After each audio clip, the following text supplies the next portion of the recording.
دوستو کہتے ہیں کہ جہاں آج متحدہ عرب امارات آباد ہے، آج سے 6000 سال پہلے یہاں کسی انسان کے بسنے کا وجود تک نہیں تھا۔ ان ریگستانوں کو آج سے 4 سے 5000 سال پہلے بدو قبائل نے آ کر آباد کیا تھا۔ ان بدو لوگوں کا کوئی مستقل ٹھکانہ نہیں ہوا کرتا تھا۔ اردن، سعودی عرب، مصر، عراق اور شام جیسے ممالک میں یہ خانہ بدوشوں کی زندگی گزارا کرتے تھے۔ ان کا زیادہ تر ذریعہ معاش اونٹ، گھوڑے اور بھیڑ بکریاں پالنا ہوتا تھا۔ یہ لوگ اپنے مستقل گھر بنانے کی بجائے جہاں کہیں پانی ملتا یا کھانے کی کوئی چیز دستیاب ہوتی وہیں پر اپنے ڈیرے ڈال لیتے تھے۔ یہ بدو لوگ مختلف قبیلوں سے تعلق رکھتے تھے اور ان کے ہر قبیلے کا ایک سردار ہوا کرتا تھا۔ زمانہ اسلام سے پہلے مسیحیت ان لوگوں کا مذہب ہوا کرتا تھا۔ جب نبی پاک صلی اللہ علیہ وآلہ وسلم کی اس دنیا میں آمد ہوئی اور اللہ تعالیٰ نے آپ کو نبوت عطا کی تو عرب کے بیشتر ممالک نے اسلام قبول کرنا شروع کر دیا۔ کچھ سرداروں نے مزاحمت بھی کی، لیکن متحدہ عرب امارات کے ان قبیلوں میں اسلام کی صحیح شمع خلیفہ اول حضرت ابو بکر صدیق رضی اللہ تعالیٰ عنہ نے جلائی، اور یوں عرب امارات کی ان ریاستوں میں اسلام کا جھنڈا لہرانے لگا۔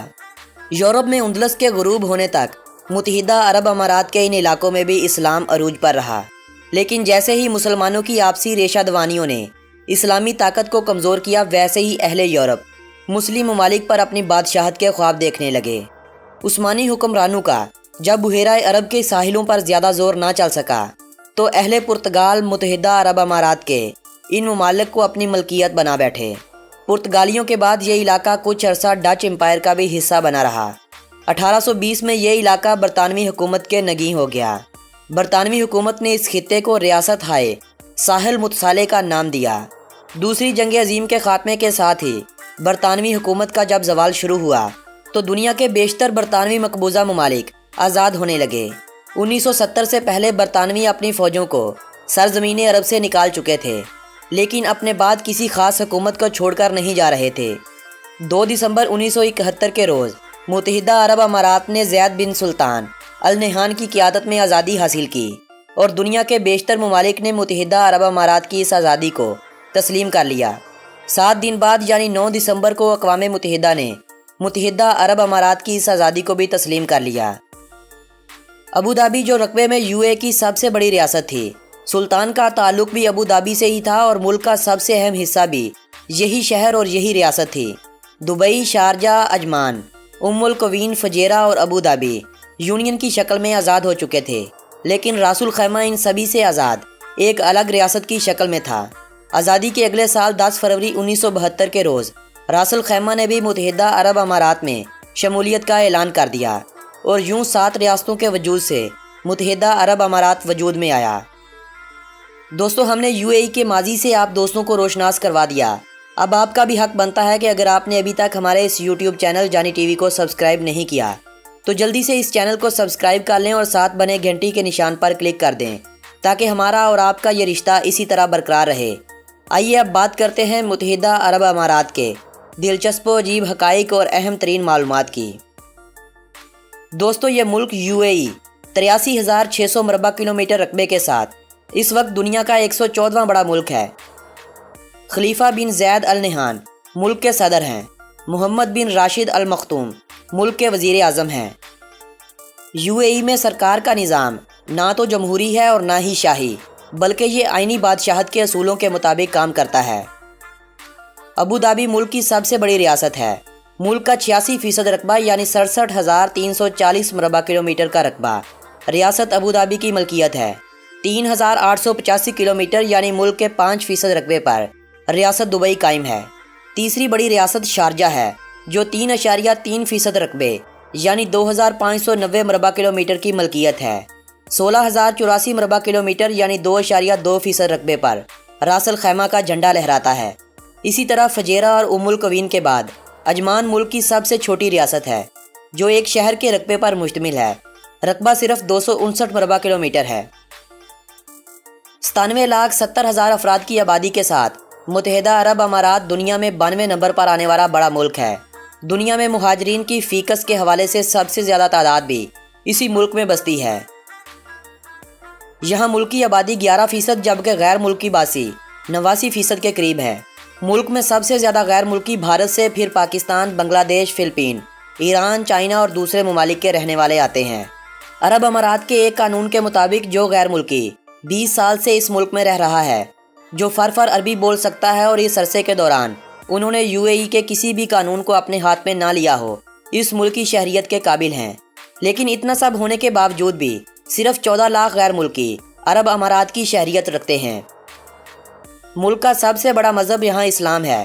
ملک کی آبادی کے 76% لوگ مسلمان ہیں، 12.6% مسیحی آبادی بھی یہاں پر بستی ہے، 6.6% ہندو، 2% بدھ لوگ، 1% میں سکھ، بہائیت اور دوسرے مذاہب کے لوگ بھی یہاں پر آباد ہیں، جبکہ باقی چند سو افراد کسی بھی مذہب سے اپنے آپ کو نہیں جوڑتے۔ یاد رہے، متحدہ عرب امارات کی لگ بھگ 100% آبادی مسلمان ہے۔ جو غیر مسلم اس ملک میں بس چکے ہیں وہ سبھی دوسرے ممالک سے عرب امارات میں کام کاج کے سلسلے میں آ کر بسنے والے لوگ ہیں۔ 33 لاکھ افراد کی آبادی کا حامل دبئی شہر ملک کا سب سے بڑا شہر ہے، جبکہ ابوظہبی ملک کا دارالحکومت ہے۔ عرب امارات میں سرکاری اسکولوں میں نصاب عربی زبان میں ہوتا ہے اور عربی زبان میں وہاں تعلیم مفت ہوتی ہے۔ اس کے علاوہ سینکڑوں پرائیویٹ اسکولز اور کالجز بھی ہیں جو غیر ملکی زبانوں اور خاص کر انگریزی زبان میں تعلیم مہیا کرتے ہیں۔ عرب امارات میں آج تعلیم کی شرح 93% پر پہنچ چکی ہے۔ عربی لوگوں کی شکار اور خاص کر باز کے ذریعے شکار کی آپ نے کئی ویڈیوز دیکھ رکھی ہوں گی۔ آج آپ کو بتاتے ہیں کہ اسی شوق کے سبب باز کو عرب امارات کا قومی پرندہ مانا جاتا ہے۔ عریبین باراسنگا عرب امارات کا قومی جانور مانا جاتا ہے، جبکہ حقیقت میں عریبین باراسنگا چڑیا گھروں اور پارکوں کی زینت بننے کی سوا ملک میں کہیں بھی نظر نہیں آتا۔ عرب کی ان ریاستوں میں جو جانور سب سے زیادہ ہے وہ ہے ریت کا شہزادہ یعنی اونٹ، لیکن حیرانگی کی بات یہ ہے کہ اونٹ کو متحدہ عرب امارات کا قومی جانور تک نہیں مانا جاتا۔ طرابلس کے پھول کو اس ملک کا قومی پھول مانا جاتا ہے۔ جنڈ کے درخت کو اس ملک کا قومی درخت مانا جاتا ہے۔ سال 2018 میں اس ملک میں سیاحت کی غرض سے آنے والے غیر ملکی سیاحوں کی تعداد 1.60 کروڑ کے قریب تھی۔ سیاحوں کی اس تعداد سے متحدہ عرب امارات نے اپنی ملکی معیشت کا 10% حصہ پورا کیا تھا۔ عرب امارات میں اس وقت لگ بھگ 4,818 مسجدیں ہیں۔ 10,000 سکھوں کے لیے ایک وقت میں عبادت کرنے کے لیے ایک گردوارہ بھی ہے۔ مسیحی آبادی کے لیے 9 چرچ بھی وہاں پر بنے ہوئے ہیں۔ ایک بدھسٹ ٹیمپل بھی ہے جہاں بدھ مذہب کے لوگ اپنی عبادات کو مکمل کرتے ہیں۔ یمن، قطر، عمان، بحرین اور متحدہ عرب امارات عرب کے وہ ممالک ہیں جہاں پر ہندو برادری کی عبادت کے لیے مندر بھی قائم ہیں۔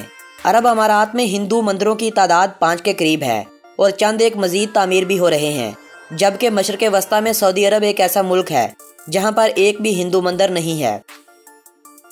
عرب امارات کی ایک ریاست ابوظہبی کے شہر ابوظہبی میں ایک رہائشی علاقہ جسے مصدر سٹی کا نام دیا گیا ہے، عرب کا ایک واحد ایسا شہر ہے جہاں نہ تو گندگی ہے اور نہ ہی سڑکوں پر دھواں چھوڑتی گاڑیاں نظر آتی ہیں۔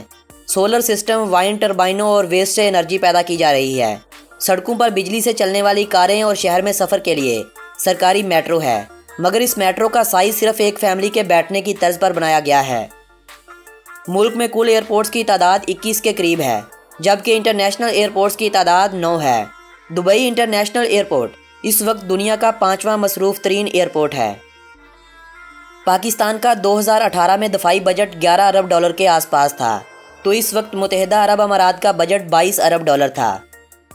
متحدہ عرب امارات ایک بہت طاقتور ملک ہے، لیکن ملک کی 40% معیشت کا انحصار تیل پر ہونے اور مستقبل میں تیل کی ضرورت کو ختم ہوتا دیکھ کر عرب امارات کی کمزوری کا خوب اندازہ ہوتا ہے۔ یہی وجہ ہے کہ عرب امارات نے تیل اور گیس کے علاوہ اپنے ملک میں بے شمار سرمایہ کاری کر رکھی ہے۔ یہ سرمایہ کاری صرف عرب امارات تک ہی محدود نہیں، بلکہ دنیا کے بیشتر براعظموں تک پھیلا رکھی ہے۔